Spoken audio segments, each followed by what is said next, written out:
Corona virus से न घबराएं, खुद बचें और सबको बचाएं। मास्क पहनकर ही घर से बाहर निकलें। नियमित अंतराल पर हाथ धोते रहें। 2 गज की दूरी का अनुपालन करें।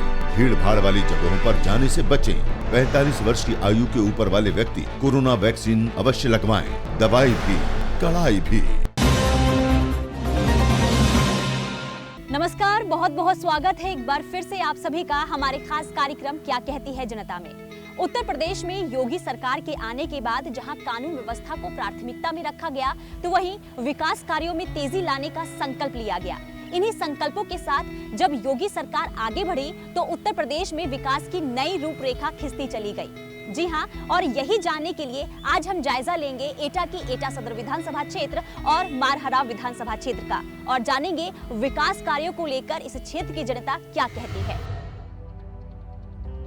आइए जानते हैं कि एटा सदर क्षेत्र में स्वच्छता अभियान को किस तरह गति प्रदान कर रहा है सीवरेज एंड ट्रीटमेंट प्लांट। एटा सदर के फेज 1 जोन 3 में 107 करोड़ रुपए की लागत से एसटीपी का निर्माण। एसटीपी के निर्माण से स्थानीय जनता को मिली स्वच्छ परिवेश की भेंट।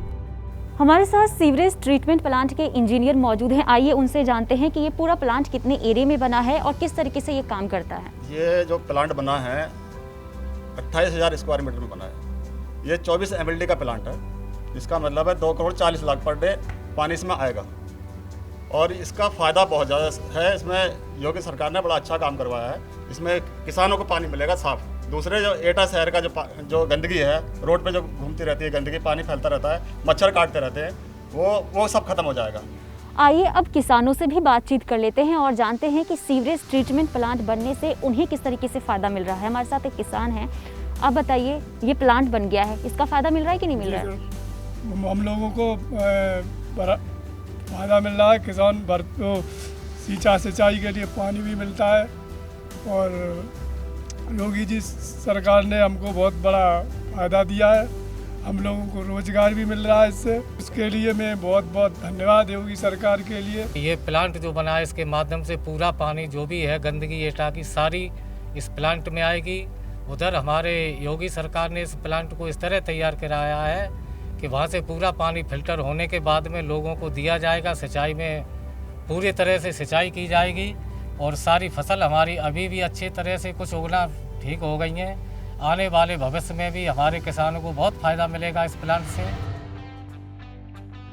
आइए अब देखते हैं कि एटा सदर क्षेत्र में निराश्रित गौवंश का किस तरह संरक्षण व संवर्धन कर रहा है वृहद गौ संरक्षण केंद्र। प्रदेश के अंदर 5.5 लाख से अधिक गौवंश हमारे पास सरकार के द्वारा संचालित निराश्रित गौ आश्रय स्थलों में उनकी व्यवस्था और उनकी सुरक्षा की जा रही है। उनके खान पान की व्यवस्था, उनके रखने की व्यवस्था की गई है। लेकिन हमने इसके साथ ही एक व्यवस्था और की थी जिसमें मुख्यमंत्री निराश्रित बेसहारा गोवंश सहभागिता योजना थी। इसमें भी 74,000 गोवंश को हम लोगों ने किसान परिवारों को दिया, जिसमें हम 900 रुपये हर गोवंश उस किसान परिवार को उपलब्ध कराते हैं। वाहिद बीबीपुर सर्किट में 1.20 करोड़ रुपए की लागत से वृहद गौ संरक्षण केंद्र का निर्माण।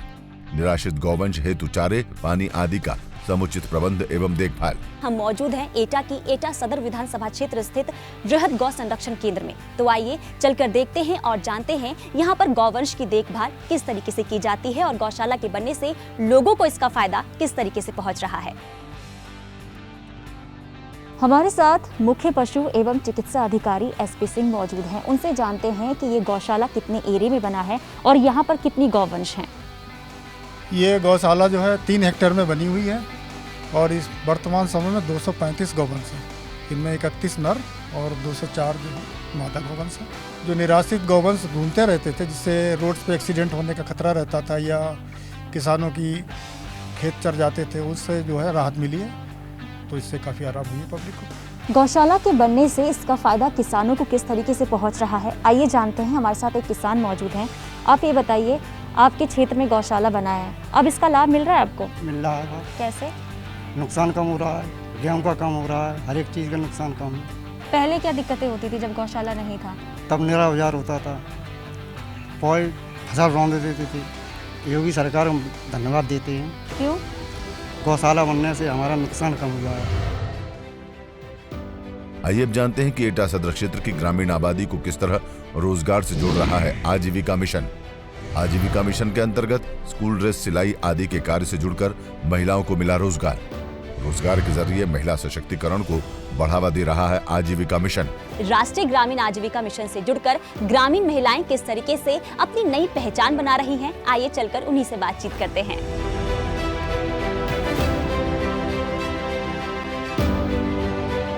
मैं स्वयं सहायता समूह से जब जुड़ी थी, उससे पहले मेरे परिवार की आर्थिक स्थिति बहुत ही बेकार थी। जो मैं एक एक पैसे के लिए परेशान रहती थी और सोचती थी कि किस तरीके से मेरे परिवार की आर्थिक स्थिति सुधरेगी, इसलिए मैं बहुत परेशान रहती थी। उसके बाद में मैंने सोचा, समूह जब खुला मेरा, तो मुझे सन 18 में ये ड्रेसों का काम मिला। मैंने सन 18 में काम करा, सन 19 में काम करा मैंने, और 20 में भी मैंने ये ड्रेसों का काम करा। इसके बाद में अब मेरी धीरे धीरे परिवार की आर्थिक स्थिति में सुधार होता चला जा रहा है और मैं बहुत खुश हूँ। इस काम से मैं इतनी अपने संतुष्ट है, मेरे अंदर इसका आत्मविश्वास इतना आ चुका है मेरे अंदर कि मैं सोचती हूँ कि मेरा काम और अच्छा चल जाएगा तो मेरी गरीबी दूर हट जाएगी। और आज मैं योगी सरकार की बहुत ही बड़ी मतलब धन्यवाद करती हूँ इसके लिए कि मुझे जो है काम मिल चुका है। आज बताइए क्या फायदा मिला है आपको इस समूह से जुड़कर?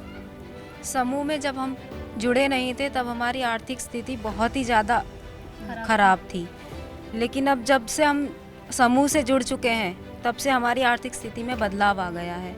हम लोगों ने ये डॉल का काम शुरू किया है तो उससे हमारी आर्थिक स्थिति में थोड़ा बदलाव आ रहा है। तो लगता है आपको कि अब आप आत्मनिर्भर बन पाई हैं, अपने पैरों पर खड़ी हो पाई हैं? हाँ कैसे?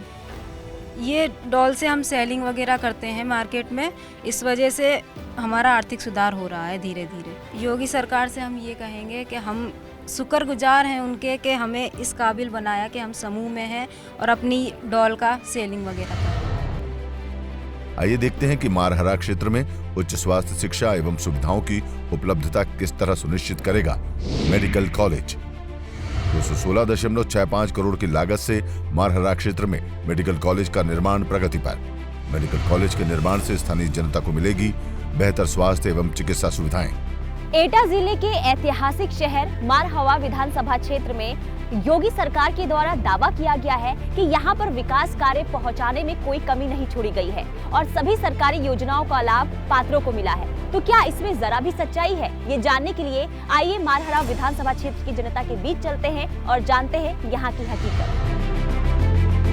मेडिकल कॉलेज बनने से इसका फायदा भविष्य में आम जनता को तो मिलेगा ही, लेकिन अभी निर्माण होने से इसका फायदा स्थानीय लोगों को किस तरीके से मिल रहा है, आइए जानते हैं। हमारे साथ एक स्थानीय शख्स मौजूद हैं। आप ये बताइए क्या फायदा आपको इस मेडिकल कॉलेज के बनने से मिल रहा है? जिस मेडिकल कॉलेज के बनने से मेरे को एक अच्छा सा रोजगार मिला है, और जो पहले मैं दूर बाहर भटकता था, अपने परिवार से अपने घर वालों से दूर रहता था, उतने पैसे भी नहीं मिल पाते थे खाने पीने में और उसमें निकल जाता था, वो आज इस वक्त मुझे यहाँ उससे ज़्यादा कई कई गुना मिल रहा है। और मैं इस कंपनी में एज ए सुपरवाइज़र वर्क कर रहा हूँ और इस जॉब से मिलने से मुझे और मेरे परिवार को काफ़ी सुविधा मिली है और इसके लिए मैं योगी सरकार को काफ़ी अपना धन्यवाद देना चाहता हूँ। हमारे साथ एक और स्थानीय शख्स मौजूद हैं, उनसे जानते हैं कि इस मेडिकल कॉलेज के बनने से उन्हें इसका क्या फ़ायदा मिला है।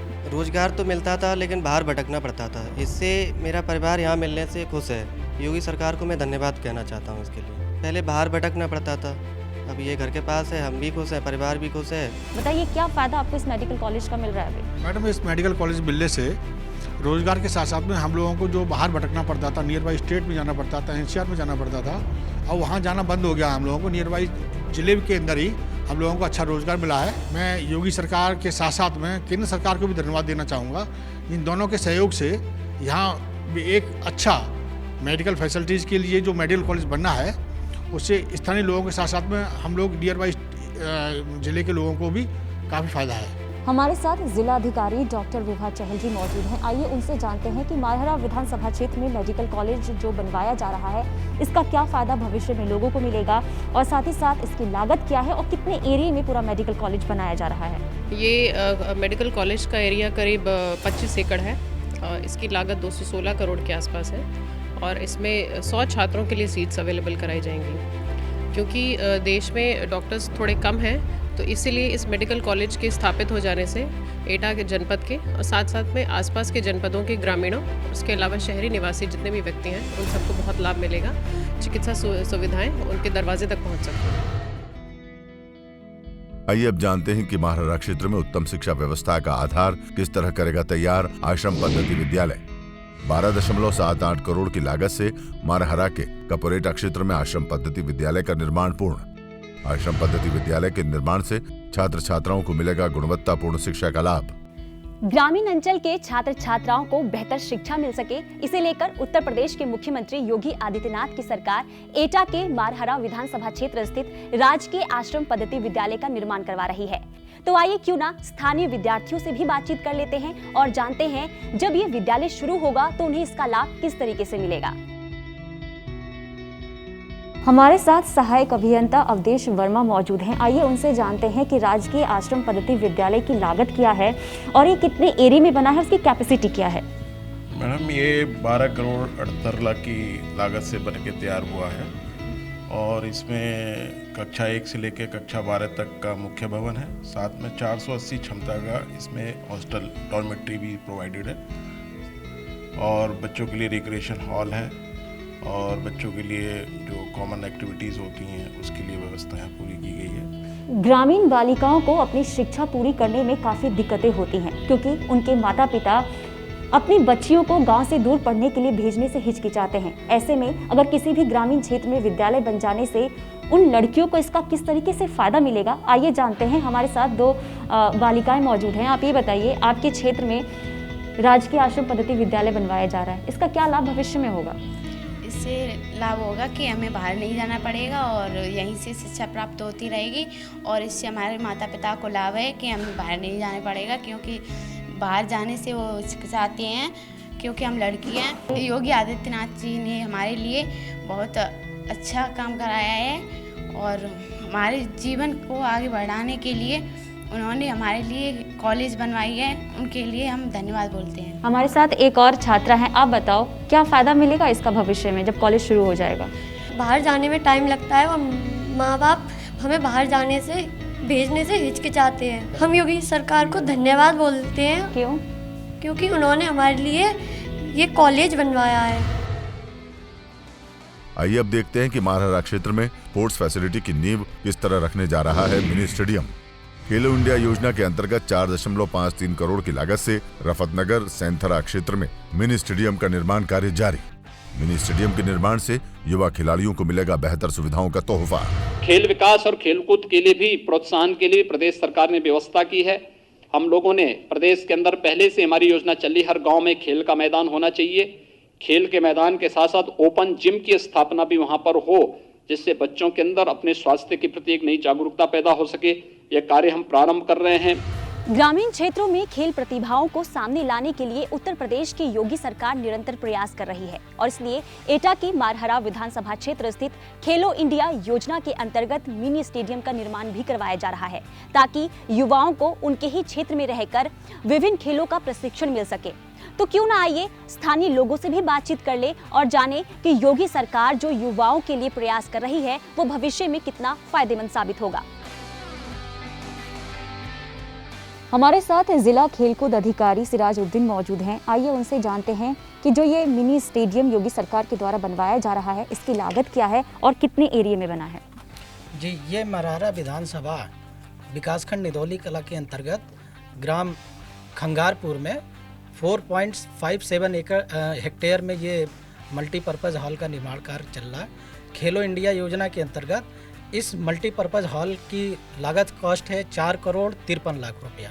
जी, ये बताइए क्या फ़ायदा होगा ये जब मिनी स्टेडियम बनकर तैयार होगा? ये एक अनोखी पहल है सरकार की, जिससे कि ये ग्रामीण क्षेत्र के बच्चे अपनी प्रतिभा का यहाँ आकलन करके राज्य स्तर और राष्ट्रीय स्तर पे प्रतिभा कर सकेंगे। बताइए क्या लाभ मिलेगा इसका भविष्य में जो मिनी स्टेडियम बनवाया जा रहा है? इससे प्रशिक्षण होगा तो जो गांव के लोग हैं जैसे युवा हैं तो उनको प्रशिक्षण मिलेगा, जानकारी मिलेगी इससे, और जब जानकारी मिलेगी तो नेशनल इंटरनेशनल में भाग भी ले सकेंगे, तो इससे फ़ायदा होगा उनको। मिनी स्टेडियम से अगर भाग लेंगे तो देश का नाम रोशन होगा। क्या कहती है जनता कार्यक्रम में आज के लिए फिलहाल इतना ही। हम फिर लौटेंगे नए एपिसोड के साथ और पलटेंगे उत्तर प्रदेश के बदलाव के कुछ नए पन्ने। फिलहाल के लिए दीजिए इजाजत, नमस्कार।